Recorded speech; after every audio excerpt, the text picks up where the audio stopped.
Hello, my lovely listeners. Oh, what's coming today? What's coming today? Oh, my cat was just lying on me and she decided to leave when I am recording this. I wanted to talk about learning today and feelings also, and also spirituality. And I am not feeling very inspired today, but still there are words that are coming out of me which I really have to share. It's like a calling, it's like a download. And what I was thinking this morning was about artificial intelligence and how someone was saying out there that artificial intelligence in 5-6 years, 2035 or even 2029, will be billion times more intelligent than humans. Well, that's all fine, and I hear all this content very often and all the time, and also in my line of work. Obviously, we talk about, and people talk about the jobs that are being taken, the world that is changing and how it's changing, and how I feel about this. And what's my intuition telling me is how important and how on the upfront and on the focus for people will be feelings and emotions and spirituality, because these areas, modalities, artificial intelligence would never be able to be or have or experience, or I guess I'm not sure of truly understand. There is a difference between truly understanding and actually going and being through this. So what I really wanted to stress is first that how important spirituality is, and I find it difficult to explain what spirituality is. And I know that there is a certain bias or might be certain bias, but hopefully when you are listening to this podcast, you are either searching your spirituality or you think about yourself as being spiritual or trying to just find out what it is. I am at this moment, I can find some other words for this, and words are important to me, and words are carrying certain meaning with them. So you can substitute spirituality with esoteric or soulful, or even feelings and emotions, I think, for me, because they are not something that you can touch, right? It's not physical. So when it's not physical, it's part of spiritual. So it's part of the world that you cannot touch and you cannot fully really control. Everything that is physical around you, physical things, you can somehow control. But when things are happening on the untouchable level, the one thing that you can control is energy, and obviously energy in the form of your energetic field, your vibration, and all other things like this is not fully, it's not physical, and you can control it if you learn how to control it, but also it is connected also to your physical body. So I wouldn't, if I talk about artificial intelligence, so let's say intelligence is in your head, and obviously in your gut as well, and that's when the neurons are creating the memories, the connections that then you can form some sort of, you can form your opinions, or you can talk about facts and you can then connect those facts, and this is intelligence, right? You take the knowledge of all the research and all the books and all the numbers and physics and everything that's already been kind of thought of, that effectively human created, humans intelligence, human minds, human research, through errors, loads and loads and loads of errors. There always have been errors, so no one came with the idea just like that. They had to go through many errors to then many times when that it was something was incorrect to achieve the result, and very often then they didn't achieve the final result. They built on what's already been achieved, and other people came and kind of they built or they discovered something else on the top of something that was discovered. But in a lot of this, the intuition was playing a big part. And I don't know much about quantum physics, and I wonder how artificial intelligence will know about, will see quantum physics and how well it can explain it to us, and what it means further, because we are just at the beginning of this understanding. And how I see this, it obviously can be explained physically and with numbers, but on top of this, another layer of this, or around this, there is a spiritual matter, that there is also feelings and emotions. There are things that are intuitive, there are things that are energetic, and there are things that can only be felt by humans. So this is where artificial intelligence can help us, but will not feel for us, will not experience emotionally for us. And what also I wanted to say, that the part of this is also feeling unhappy, feeling really down, feeling miserable, feeling rejected, feeling sad. All those feelings are another part of the parts of feeling really happy, fulfilled, loved, cherished, really high vibrational, and then there are feelings in between, happy, sad, fulfilled, but still hungry. So things like this. And these are the emotions and feelings and vibrations that only human can experience, and non-artificial intelligence will be able to experience that. So it's only up to us how we understand that, how we believe in our power. And humans obviously are intelligence, everything up till now, and still obviously is created by intelligence, beautiful humans. But humans are also stupid, are also mindless, are also cruel. And this is the other coin of humanity. And this is it someone's path? Is it someone's waiting to be awakened? Is going to be awakened, or never is going to be awakened? And again, wake is a word that is now taken so much other meaning that it used to. And I have a bibliography in my head of some words, and the term of awaken, please don't take it like a wrong one, or saying, oh, it's another person talking about awakeness. It is just a word. So the meaning you giving to this word is your meaning.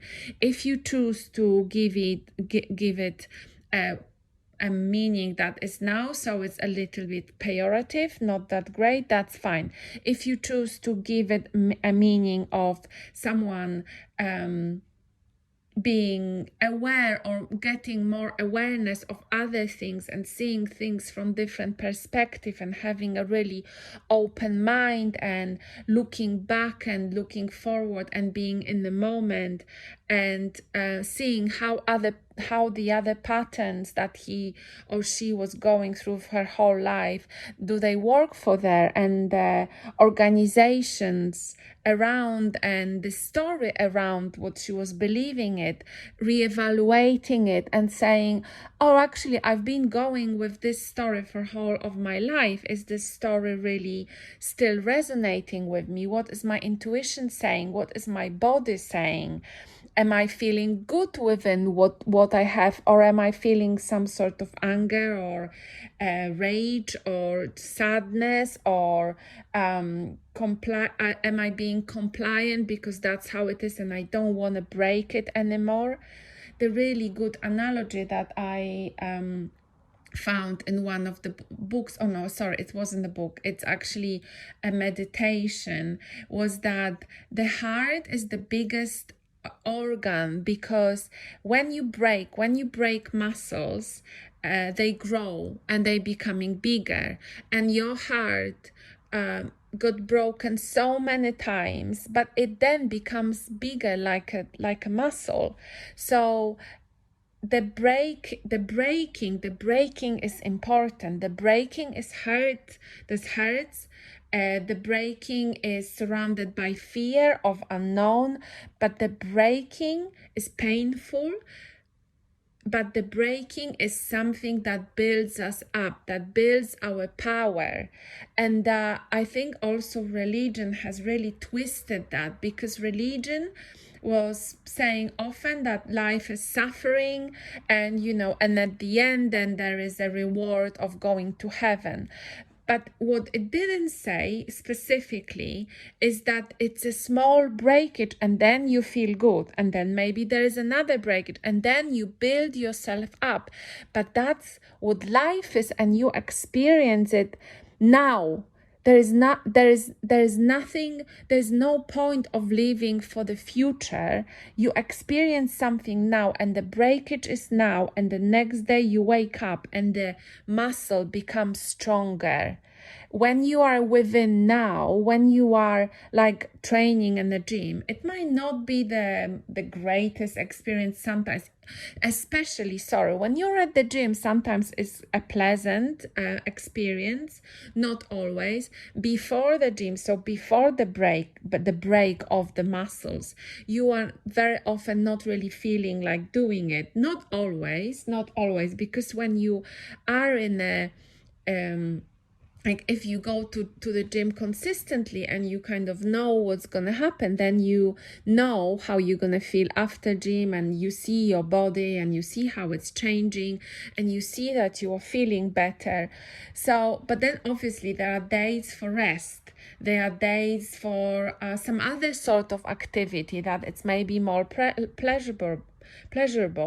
There are times when you get older and you cannot do all of these activities that you used to, so you do something else. You also build your mind, you also build your heart with the connections with people and how you react to all the rejections, and those little rejections, those little breakups build your heart, so it becomes even bigger. And the whole point of it is that you can give more love. Love is another thing, another expression, another spiritual particle, is the biggest one, but it's another thing that the AI is not really fully giving, right? This AI is really lovely in terms of it's funny how I say that, but in terms of when you speak to AI, you can get a really good advice, and it could be really good conversation partner, like sometimes like a coach, sometimes like someone who you just want to, I don't know, have words of encouragement, because not every coach or not coaches are not going going to love you, right? So it's not necessarily something that you expect from the coach as like a feeling.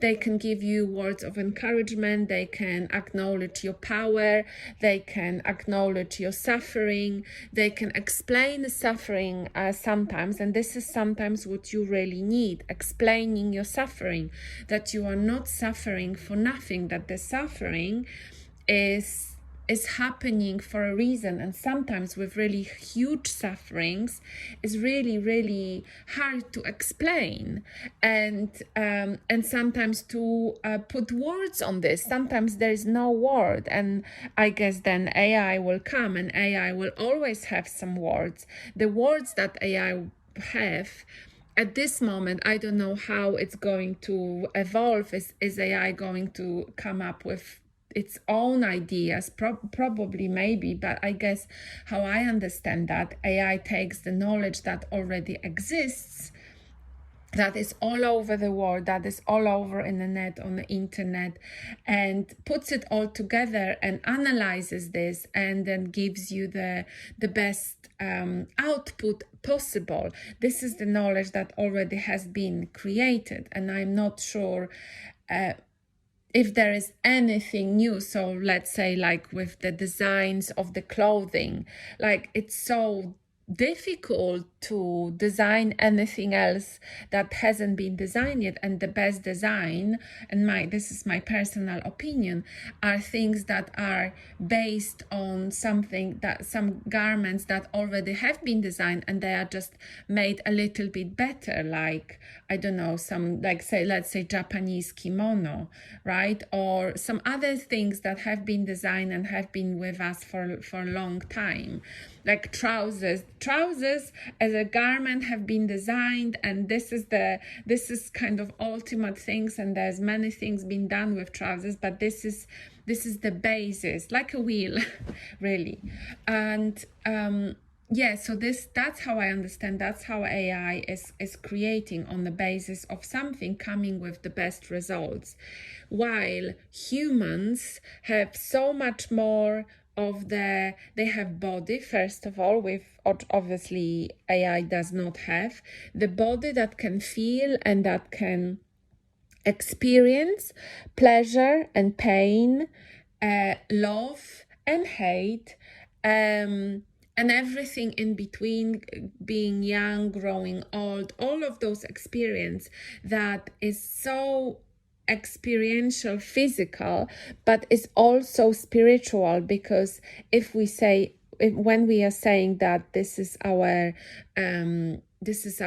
experience on earth, and we have this vehicle which is the body, and inside the body or outside or around is your soul that is eternal, and this is just a moment, then we have so much more, obviously, than just intelligence, than just mind and coming up with solution or with things how to make a world better, because ultimately that's what everyone wants. Make our life peaceful, make our life happy, so that there is love in our life, so that there is freedom of movement, freedom of speech, freedom of feelings, and we are surrounded by beauty.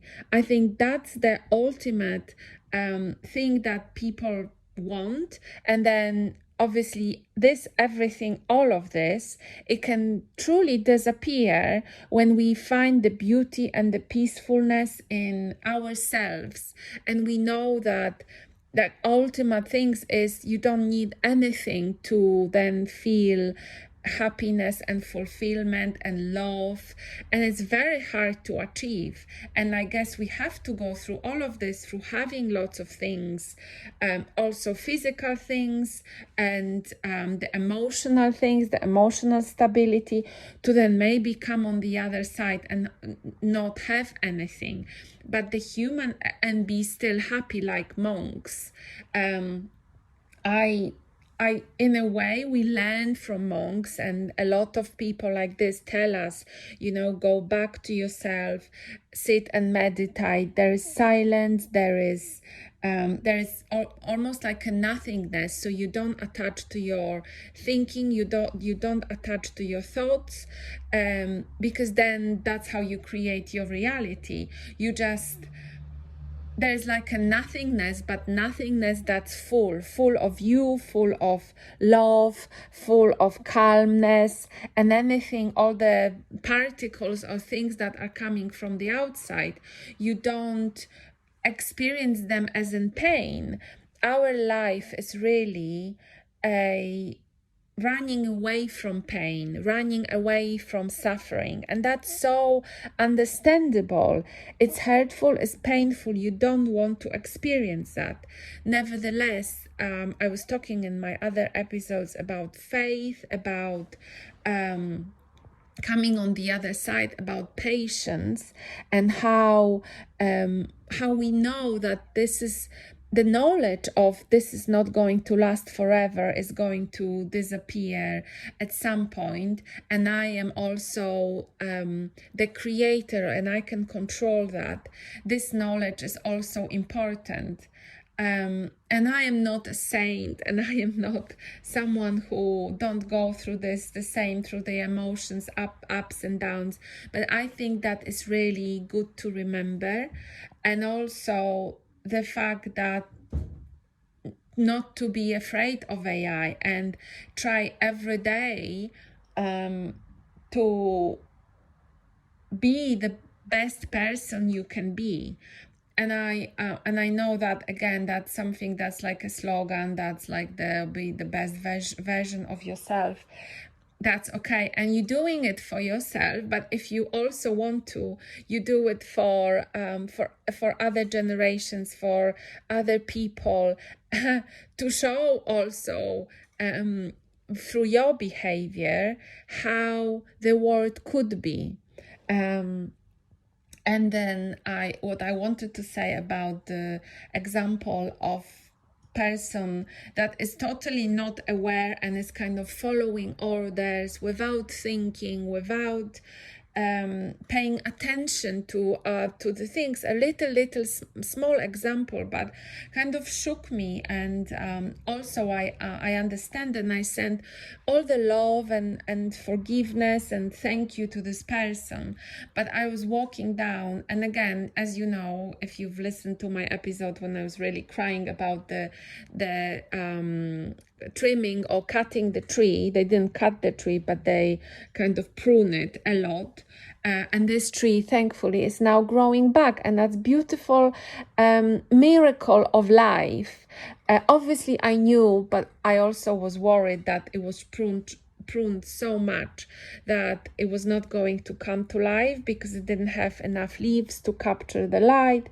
But it does come to life, like a little small branches coming off of the tree now. So I'm so happy about this. But again, I was walking yesterday, and there was some grass outside, some buildings with a lawn, and quite long, but not that long, and trees. And by the trees there were those beautiful purple and pink flowers, really small spring flowers that just flower, let's say, for a month, and then they probably go. And it looked so beautiful, the lawn with the pink and purple flowers. And someone in some gardens, those flowers might be put on purpose, and I think that these were type of flowers that were not even weed, that someone just put in their garden, and they just multiplied, and they just sown by themselves in other gardens when the seeds were thrown by the wind. That's my theory, because that's how they looked. They did not look like a type of weed flowers. And so there was this man who was mowing the lawn.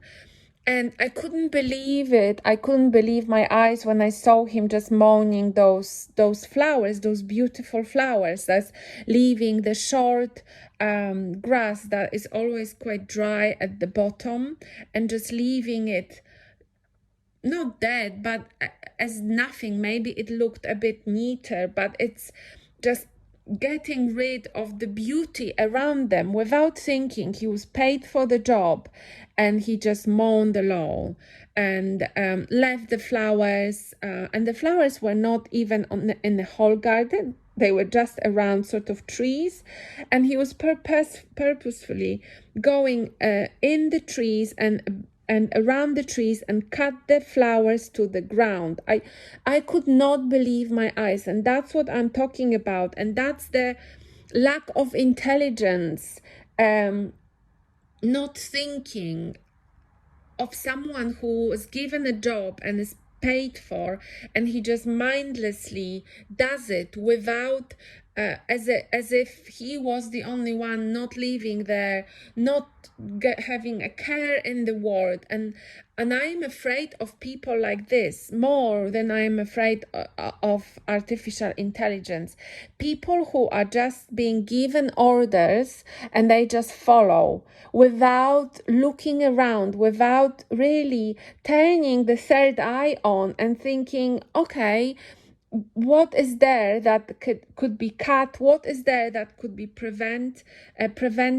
What is there that looks beautiful, that is food for the bees, that it will then in the long term benefit me?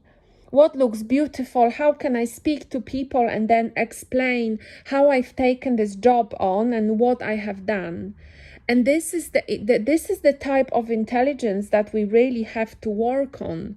This is the type of awareness, of connection with nature, of really listening to everything around us, of really turning on your calcified third eye to really look around, that you are not the most important person. You are very important. You create the reality, but you are not the most important person.